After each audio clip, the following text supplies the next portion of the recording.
Winning a Super Bowl is a very difficult task. It's not just assemble the best roster and you win. There's plenty of other things that are often out of the team's control. Anything can derail a championship run, whether it's injuries, team chemistry, someone randomly getting suspended, or just running into the wrong opponent at the wrong time.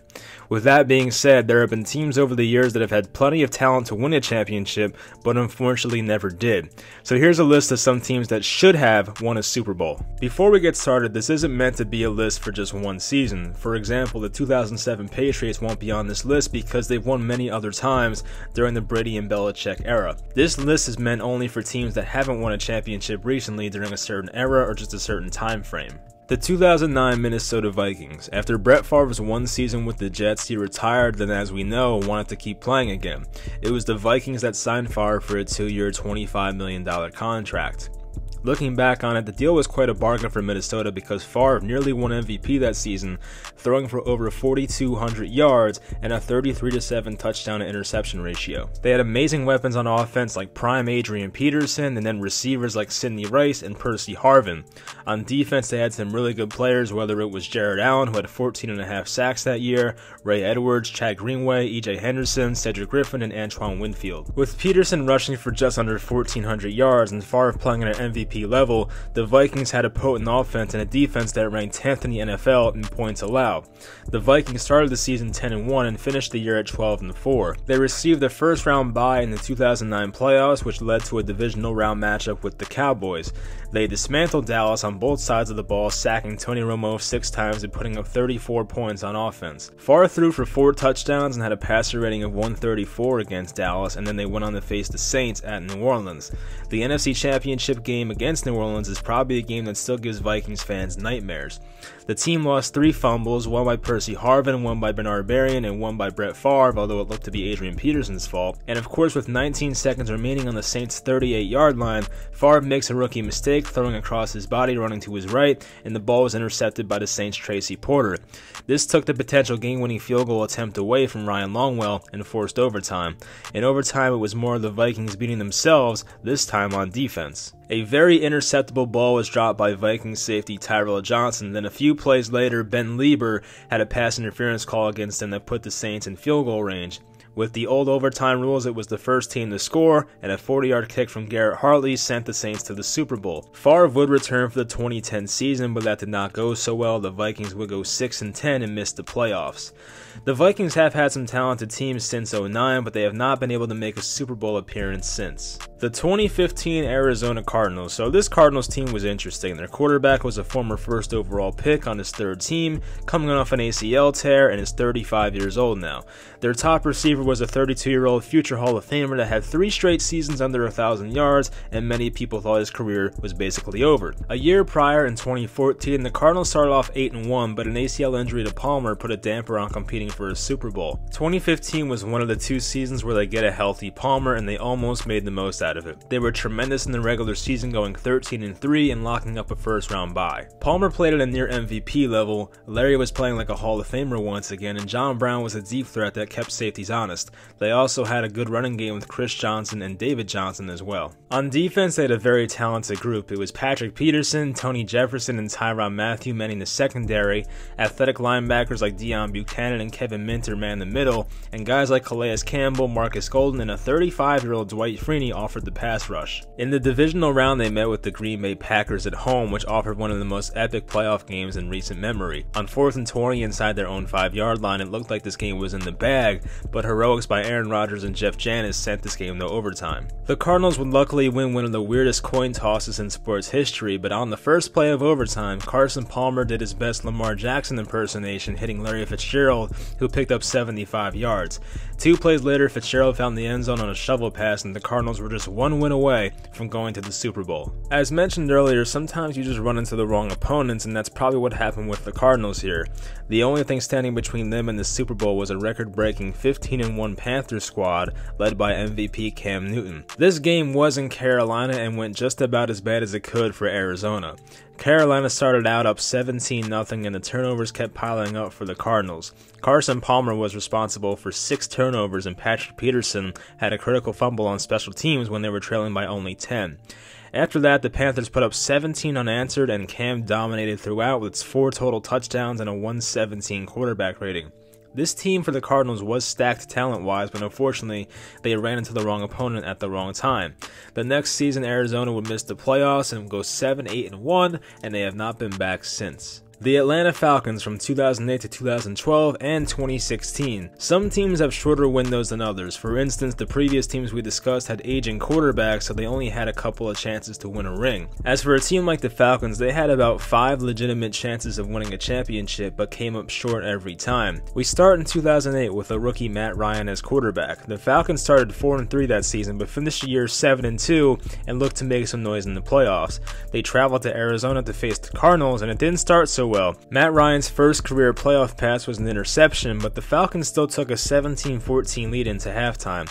The Falcons' opening drive in the third quarter was worst-case scenario as a handoff to Michael Turner ended up in the hands of Cardinals safety Anshel Rolle, who returned it for a touchdown. Down 30-17, they tried making a fourth quarter comeback and even cut the lead to 30-24, but the Falcons defense could not get off the field in the final 4 minutes. This was that same Cardinals team that nearly won a Super Bowl in 2008, so let's just say they ran into the wrong team. Next offseason, the Falcons traded for Hall of Fame tight end Tony Gonzalez, but their 9-7 record in 2009 was not good enough to qualify for the playoffs.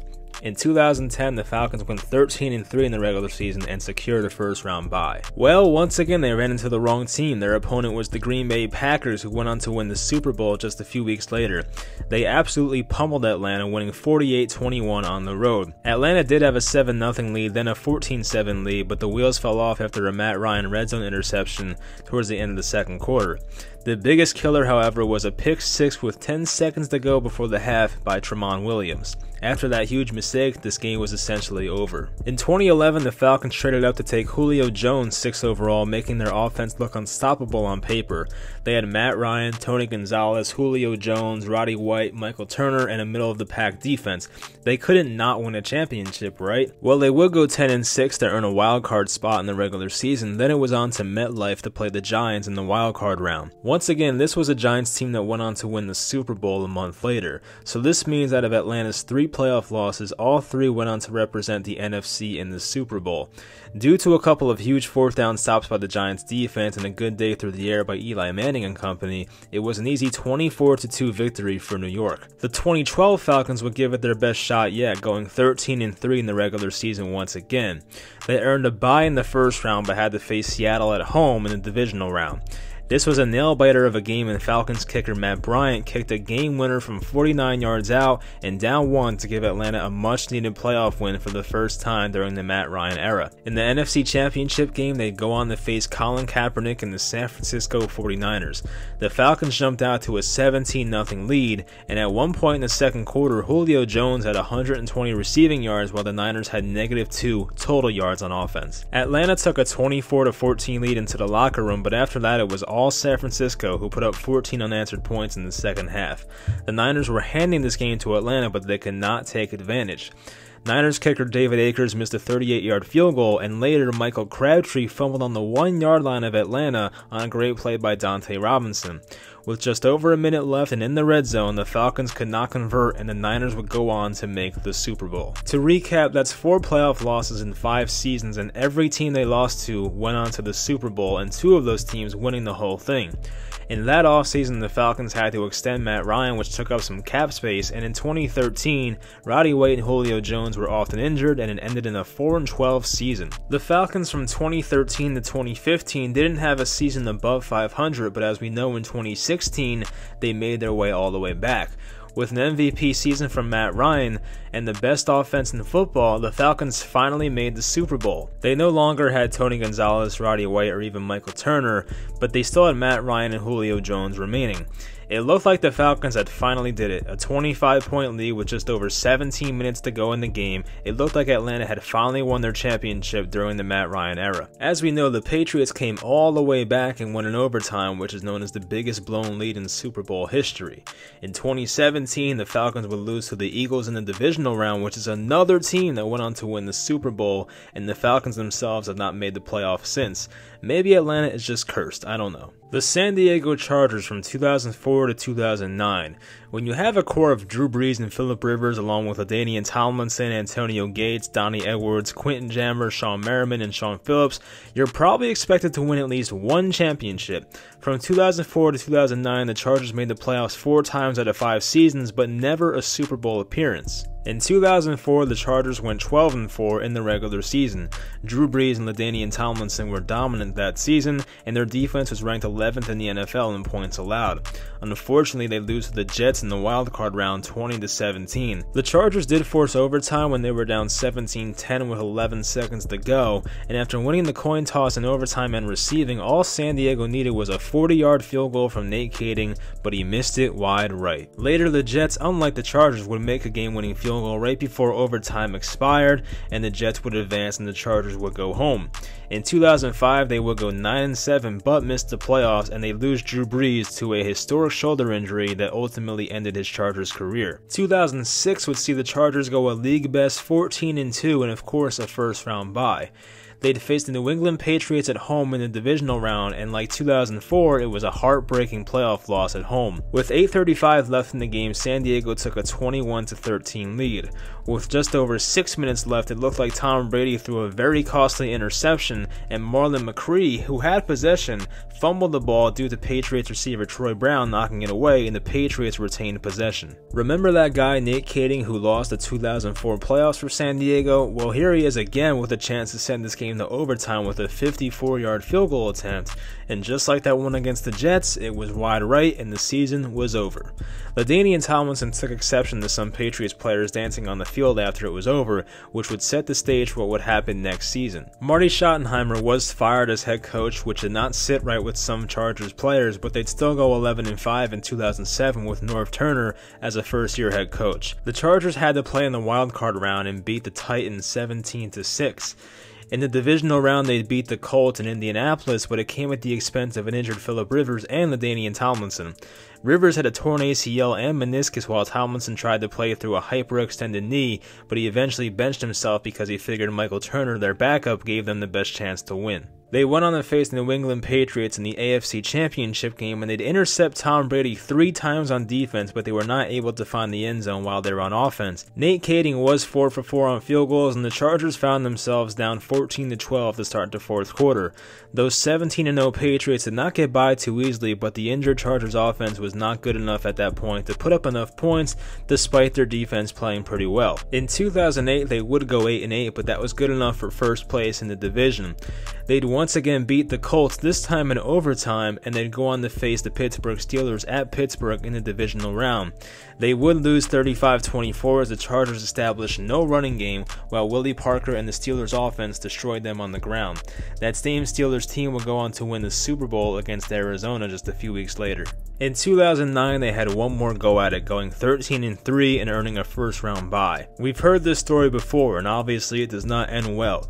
This story makes a full circle ending after starting with a loss to the Jets in 2004. It was another loss to the Jets that ended the Chargers in 2009.